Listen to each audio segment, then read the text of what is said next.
"You don't have to say good night to me every evening," he told her once, pausing with his mop handle resting against his shoulder. "I'm just the janitor." Verity Lund looked up from her desk. It was past 9, the floor empty, the city glowing 40 stories below her window, and said without hesitation, "You're the reason this office is the one place I can think clearly. That's not nothing, Caldwell." He looked at her for a moment, then he nodded once, the way men do when they receive something they weren't expecting and don't quite know where to put it. He went back to work. She went back to hers. The city hummed quietly beneath them both. Caldwell Briggs was 63 years old and had been cleaning the 14th floor of Heston & Whale Financial for 11 years. He arrived each evening at 7 and left at midnight, moving through offices the way water moves, quietly, completely, leaving everything better than he found it. He lived alone in a studio apartment on Mercer Street, kept a small herb garden on his windowsill, and read history books on his days off. He had never married. He had a younger sister in Phoenix he called every Sunday. He did not talk about himself at work because no one had ever asked, and he had long ago made peace with the invisibility that came with the uniform and the hours. He was not, by the world's measurement, a remarkable man, but he was, in every private and consistent way, a good one. Verity Lund was 29 years old and had become CEO of Heston & Whale 14 months following the sudden departure of her predecessor, a departure that involved an audit, a board emergency meeting, and Verity being asked to step into a role she had been quietly prepared for and loudly unprepared to claim. She had grown up in a working-class family in rural Ohio. Her father had driven a school bus for 30 years. Her mother had cleaned offices, not unlike the one Verity now occupied, for 20.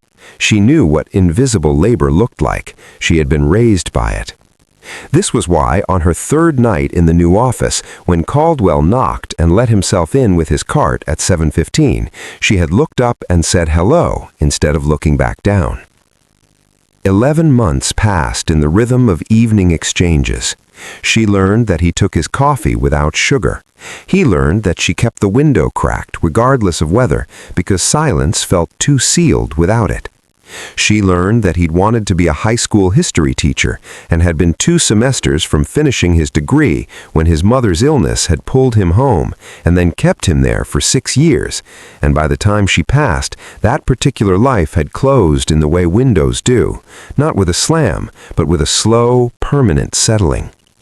He learned that she called her father every Sunday too, and that the two of them, Verity and Caldwell, had been making the same call on the same day for years without knowing it. On a Thursday in March, she stayed past midnight finishing a board presentation. He had already finished the floor, but he noticed her lights still on and came back, not to clean, just to set a cup of coffee on the corner of her desk without a word, the way her mother used to leave tea outside her bedroom door during exam weeks. She looked at the cup, then at him. "Caldwell," she stopped, started again. "How long have you been doing this job?" 11 years here, he said. 22 overall. She was quiet a moment. "Do you ever regret it? The teaching? The degree you didn't finish?" He considered the question seriously, the way he considered everything. "I regret the timing," he said finally, "not the choice. My mother needed someone. I was someone." A pause. "Regret's too heavy a word for a decision made out of love." Verity looked at him for a long time. "You should have been a teacher," she said. "You still think like one." He smiled, small, genuine. "I teach myself things. That's enough most days." What Verity did not tell Caldwell, what she had not told anyone, was that 3 months after becoming CEO, when the company's internal restructuring required painful staffing reviews, she had quietly ensured that the facilities and maintenance contracts were the last reviewed and the most carefully protected.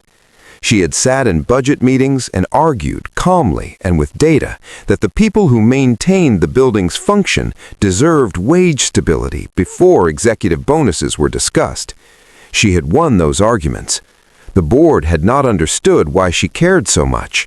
She had not explained. She thought about her mother. She thought about Caldwell. She thought about what it meant to do essential work that no one watched and no one thanked. His retirement was announced on a Monday. 11 years was enough, he had decided. His sister in Phoenix had a spare room in a garden that needed tending. It was time. The company's standard protocol was a card passed around for signatures and a gift card from the lobby gift shop. Verity overrode this without drama. She booked the 14th floor conference room for the following Friday afternoon and sent the invitation herself to every member of staff who had ever shared a floor with Caldwell Briggs. When Caldwell walked in and saw the room, people standing, his photograph on the screen behind the podium, his sister video calling from Phoenix on a laptop in the corner, he stopped in the doorway and stood very still. Verity was already at the front of the room. She began to clap, slowly, deliberately, alone for just a moment before the room joined her. She had planned it that way. She wanted him to know it had started with her. She spoke for 4 minutes. She did not use notes. She talked about invisible labor and what buildings are actually built from, which is not steel and contracts, but the daily, unwitnessed care of people who show up because they believe that doing something well is reason enough, whether or not anyone is watching. Caldwell sat in the front row with his hands clasped and his jaw tight in the way of a man holding himself together carefully. When she finished, she walked to where he sat and held out her hand. He took it. Then he said, quiet enough that only she could hear it, "You always said good night. It mattered." It did. It always did. After the room cleared, his sister still glowing on the laptop screen, Caldwell paused at the door and looked back at the office one last time, the cracked window, the city beyond it, the desk where a woman had looked up on her third night and said hello as if it were the most natural thing in the world. He picked up his bag. He walked out. Some people spend their lives building things that get their names on them. Others spend their lives building things quietly in the margins of other people's hours and ask for nothing beyond the work itself. The most important thing you can give a person is the simple acknowledgement that their work and their presence was seen. If this story touched your heart, please like, share, subscribe, and comment. Let's spread more stories of kindness and hope together.